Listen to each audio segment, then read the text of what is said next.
జగన్ ఎందుకు చేశాడు ఆర్థిక విధ్వంసం? కరోనాలో 2 సంవత్సరాలు కరోనా వస్తే ప్రపంచం మొత్తం ఆర్థిక విధ్వంసం అయింది. జగనే చేశాడు అంటే జగన్ ఏం చేశాడు? ఏం చేశాడు చెప్పట్లేదే. ప్రజలకు పథకాలు ఇచ్చాడు, అదేగా చేసింది. జగన్ ఆర్థిక విధ్వంసం చేశాడు రైటే. అదేంటి? ప్రజలకి పథకాలు నువ్వు వచ్చింది దాని మీద కదా. ఆర్థిక విధ్వంసం ఏముంది దాంట్లో? అది కాదు, ఆర్థిక విధ్వంసం ఏం కాదు కదా. జస్ట్ అది నువ్వు పథకాలు ఇస్తానన్నావు, నీకు తెలుసు 1,20,000 కోట్లు అవుతుందని సంవత్సరానికి. అంటే ఐదు సంవత్సరాలు ఎంత అవుద్ది అంటే మొత్తం 6 లక్షల కోట్లు అవుతుంది. 6 లక్షల కోట్లు అవుతుంది. ఆల్రెడీ నీకు అప్పు ఉందని తెలుసు. నువ్వు చెప్పిందే కదా 14 లక్షల కోట్లు ఉందని. అంటే 20 లక్షల కోట్లు అప్పు. అది ఆర్థిక విధ్వంసం అవుతా? నువ్వు ఎట్లా సరి చేస్తావు? నువ్వు ఆల్రెడీ సంవత్సరానికి 50,000 కోట్లు ప్రజలకు పంచి పెడితేనే ఆర్థిక విధ్వంసం అంటే ఏం చేశాడు? నువ్వు రుజువు చేయలేదు. ఆర్థిక విధ్వంసం అన్నాడు. ఏం చేశాడు అది చూపించాడు. నువ్వు ఇప్పుడు మొన్న ఈయన అమిత్ షా గారు వచ్చి నేను ఈ 6 నెలల్లో 3 లక్షల కోట్లు ఇచ్చానన్నాడు. అంటే మా ప్రభుత్వం 3 లక్షల కోట్లు ఈ 6 నెలల్లో ఇచ్చిందంతే. ఈ 3 లక్షల కోట్లు నువ్వేం చేసావు? ప్రజలకు రూపాయి ఇవ్వలేదు. రోడ్లు అంటావా? ప్యాచ్ వర్క్ వేసావు. ఫుల్ రోడ్లు వేయలేదు, ప్యాచ్ వర్క్ చేసావు. ఒక పెన్షన్ ఒకటి ఇస్తాం. శాలరీలు, గవర్నమెంట్ శాలరీలు కూడా వచ్చి 3 నెలలు ఇచ్చా, కానీ తర్వాత నుంచి నువ్వు ఇవ్వటం మానేసావు. సరిగ్గా వాళ్ళు ఏడుస్తున్నారు. దాని పేరు అంగన్వాడీ వాళ్ళకే ఇవ్వట్లేదు నువ్వు. నీ చేతిలో వాలంటరీ వ్యవస్థ కూడా లేదు. వాళ్ళకి ఒక 100 కోట్లు అవుతుంది అనుకుంటే వాలంటీర్లు కూడా లేరు, తీసేసావు వాళ్ళని. వాళ్ళకి 100 కోట్లు అవుతుంది అనుకుంటే వాళ్ళని తీసేసావు. నువ్వేం చేసావు? జగన్మోహన్ రెడ్డి గారు వాలంటరీ వాళ్ళకి ఇస్తూ, గ్రామ సచివాలయం వాళ్ళకి ఇస్తూ, ప్లస్ గవర్నమెంట్ ఎంప్లాయీస్ 10వ తారీఖున 5వ తారీఖున ఇచ్చేసాడు. 10వ తారీఖున 15వ తారీఖున ఇచ్చేవాడు. వాళ్ళకి ఇస్తూ వీళ్ళకి శాలరీలు పెంచి అన్నీ ఇచ్చాడు. మళ్ళీ పథకాలు నెలకి 3 పథకాలు తీసుకున్నారు కాదవునా? అన్ని ఇస్తూ ఆయన ఆర్థిక విధ్వంసం ఏం చేశాడు? నీ దగ్గర లెక్కను చూపించచ్చుగా. ఆర్థిక విధ్వంసం ఏం చేశాడు? ప్రజలకు ఇవ్వడమేగా చేసింది. అది ఆర్థిక విధ్వంసమా? మాట్లాడితే ఆర్థిక విధ్వంసం గాడిలో పెడతాం, మేము గాడిలో పెడతాం. ఏం గాడిలో పెడతాం?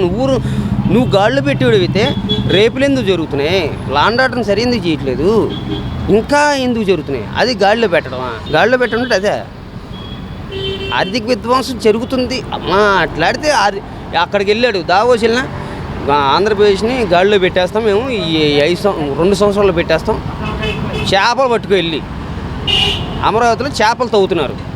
5 సంవత్సరాల ఇప్పుడు 5 సంవత్సరాలు జగన్ ఏం చేయలేదు. అమరావతి సరే ఓకే కాదనట్లే, నీళ్ళు వచ్చినాయి. వర్షాకాలం వస్తేనే కదా నింది. అది ముప్పు ప్రాంతం కాబట్టే కదా. అది వర్షాకాలం వచ్చినా అంటే ఎండాకాలంలో అది ఎండిపోవాలి. వాటర్ ఎందుకు ఎండిపోలే? 20 మీటర్ల ఎత్తున 20 రోజుల నుంచి తవ్వుతుంటే ఇంకా నీళ్లు తగ్గలేదు. ఇంకా అది కృష్ణానదిలోకి వెళ్తారు. చేపలు 50 కిలోలు వచ్చినాయి. ఇంకా రేపు పొద్దున ఏదో పిల్లలు తవ్వుతాడు, పునః తవ్వుతాడు. తవ్వితే ఏం జరిగిద్ది? సరైన టైంకి వర్షం పడుతుంది. అప్పుడు ఏమవుతుంది? నీళ్ళు వెళ్ళిపోతాయిగా. అది లోతట్టు ప్రాంతం కాదు అది ఇట్లా ఉంటుంది, డౌన్కి ఉంటుంది. 3 అడుగులు తవ్వగానే నీళ్ళు వచ్చేస్తాయి. కృష్ణానది పక్కన ఏదన్నా హైట్లో పెట్టుకోవాలి. ఇట్లా చేస్తాడు. అన్ని గ్రాఫిక్స్ వర్క్లు అన్నా చేస్తాడేమో. ఆ బిల్డింగ్లు కట్టచ్చు ఆయన కళ అక్కడ తిరగాలని. అది ఒకటి చేస్తాడేమో. చేస్తే ఏం ఉండదు ఆయన దగ్గర. అన్ని డమ్మా బుష్ మాటలే.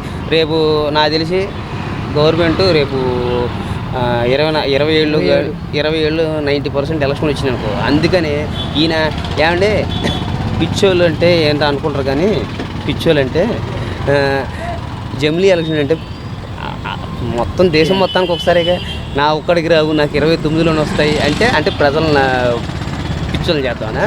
నీ ఒక్కడికి స్పెషలా? నువ్వు కూటమిలో ఉన్న స్పెషలా? నాకు అదే కామెడీ వచ్చింది. అంటే జమిలీ ఆయన టార్గెట్, మోడీ టార్గెట్ మొత్తం ఒకసారి ఎలక్షన్ జరగాలి. నీవు ఒక్కడికి వ్యవహారం చేశాడా?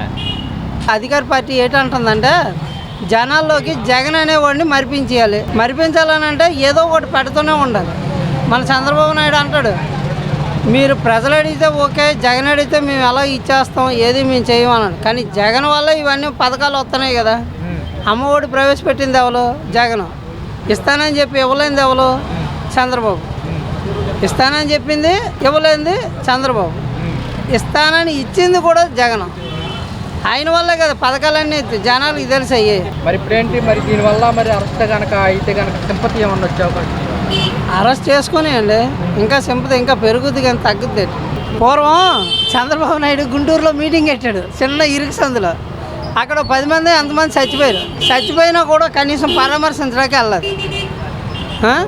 పరామర్శించడానికి వెళ్ళకుండాను చంద్రబాబు నాయుడు ఇక్కడ ఉంటే మమ్మల్ని కూడా కుమ్ముకొని దొబ్బేశాడు. జగన్ కూడా అలా చేయలేదే. ఆయన ఎందుకు చచ్చిపోయాడో ఎలా చచ్చిపోయాడో తెలియదు కానీ మామూలు పరామర్శించడానికి మాత్రం వెళ్ళాడు. అదే జరుగుంటే అక్కడ జనాలు ఉంచుతారా?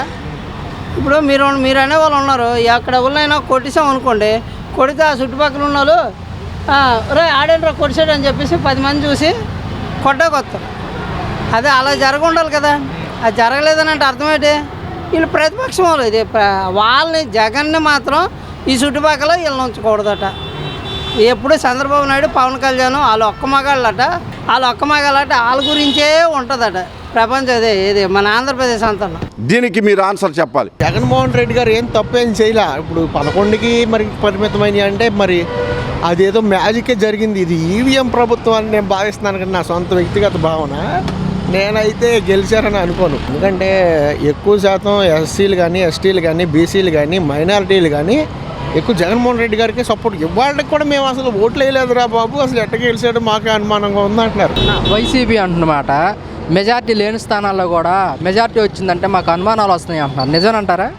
నేను చెప్తున్నా కదన్నా, ఇదంతా ఈవీఎం ట్యాంపరింగ్ అనేది ఎంతో కొంత జరిగిందని నా వ్యక్తిగత అభిప్రాయం. వాళ్ళంటే వైసీపీ ప్రభుత్వం మీద వ్యతిరేకత వల్లే మాకు పట్టం కట్టారంటున్నారు. వ్యతిరేకత ఎక్కడుందన్న? ఎవరిలో ఉంది? గట్టిగా మాట్లాడుకుంటే వాళ్ళ వర్గమనో వాళ్ళ సామాజిక వర్గమనో ఇట్లా మాట్లాడాలి, కానీ అట్లా మాట్లాడే స్వభావం అయితే నాది కాదులే. కానీ పేద ప్రజల్లో అయితే ఏం లేదన్న. జగన్మోహన్ రెడ్డి గారు ఆ పథకాలు ఇచ్చి ఈ పథకాలు ఇచ్చి రాష్ట్రాన్ని అప్పుల పాలు చేశాడు. ఇప్పుడు ఈ పథకాలు ఇవ్వలేమంటున్నారు. ఇప్పుడు మనం ఎక్కిన కాడ నుంచి 1వ తారీఖుకి అంగన్వాడీలు జీతాలు వేశారు ఏకంగానే. ఇది 4వ తారీఖు ఎక్కాడు బాబు, ఇప్పుడు 7వ తారీఖు ఎప్పుడు వేశారు, తర్వాత నెలలో 1వ తారీఖు వేసిన తర్వాత నెల. ఇవాళ వరకు అంగన్వాడీలు జీతాలు లేవు. ఎట్లా ఉంటుంది ఇప్పుడు? ఈయనేమన్నా సంపద సృష్టిస్తానంటే ఎక్కడి నుంచి వచ్చి సృష్టిస్తారు సంపద? జగన్మోహన్ రెడ్డి గారు అనమాట మా ప్రభుత్వం అధికారంలోకి వస్తే పిల్లలకి అమ్మఒడి కానివ్వండి, మహిళలకు చేయూత కానివ్వండి, రైతులకు రైతు భరోసా వేసేవాళ్ళం అంటారు. నిజమేనంటారా? నిజమేనంటారా అనుకోవటానికి లేదన్నా. ఎందుకంటే ఆల్రెడీ అతను చేశాడు. ఎంత కష్టం ఉన్నా కరోనా కష్టకాలంలో కూడా సంవత్సరం పైనే కష్టం. కరోనా ఎవడు ఇంట్లో నుంచి బయటకు వచ్చే పరిస్థితి లేదు, పనికెళ్ళే పరిస్థితి లేదు. తినడానికి లేని రోజుల్లో కూడా జగన్మోహన్ రెడ్డి గారు వేసిన అమ్మఒడి కానివ్వండి, ఆటో డబ్బులు కానివ్వండి, 18,750 కానివ్వండి, ఏదైనా కానీ